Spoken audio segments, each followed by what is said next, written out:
56 men signed the Declaration of Independence. 56 men signed a document guaranteeing our right to pursue our happiness. What sort of men were these? 24 were judges and lawyers. 9 were farmers and plantation owners. 11 were merchants. The remaining 12 were doctors, ministers, and politicians.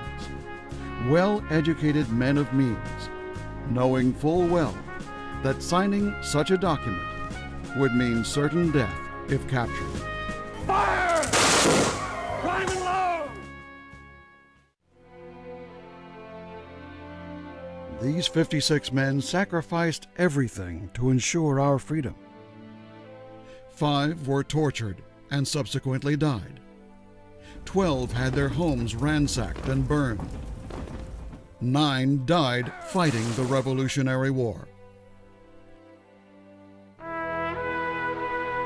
Signer and New York delegate Francis Lewis was born in Wales, the only child of a clergyman and orphaned at an early age.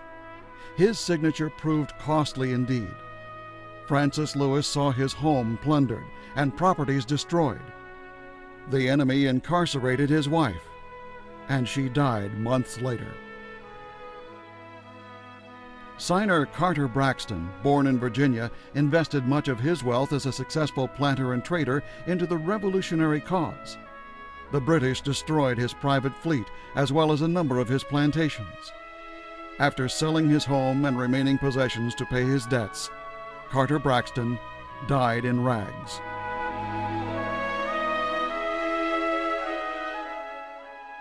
The signers of the Declaration of Independence were men of courage. Men such as signer Thomas McKean, born in Pennsylvania in 1734. Continually hounded by enemy pursuers, Thomas was forced to move his family on a constant basis. He served in Congress without pay. His reward? A family kept in hiding, his possessions taken away, a life in abject poverty. Signer John Hart was a highly successful New Jersey farmer.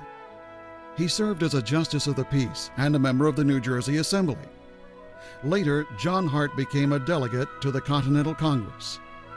After being driven from his dying wife's bedside, his 13 children having fled for their lives, John Hart lived in the woods and forest caves for over a year. He returned home only to find his wife dead and his children vanished. Weeks later, John Hart died from exhaustion and a broken spirit. Signers Philip Livingston and Lewis Morris experienced similar fates. And then there's the remarkable story of signer Thomas Nelson, Jr.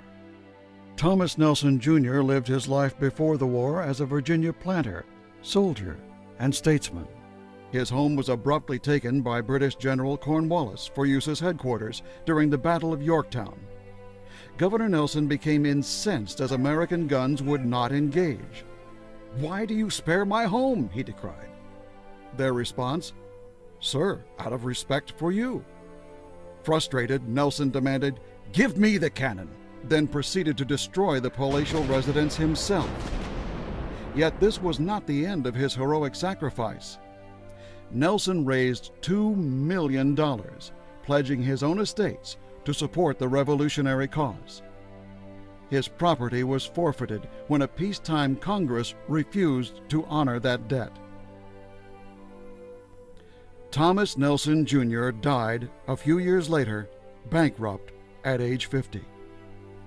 Thomas Nelson, Jr. wasn't alone, as soldiers and vandals ransacked and pilfered the homes of signers Clymer, Ellery, Gwinnett, Hall, Hayward, Middleton, Rutledge, and Walton.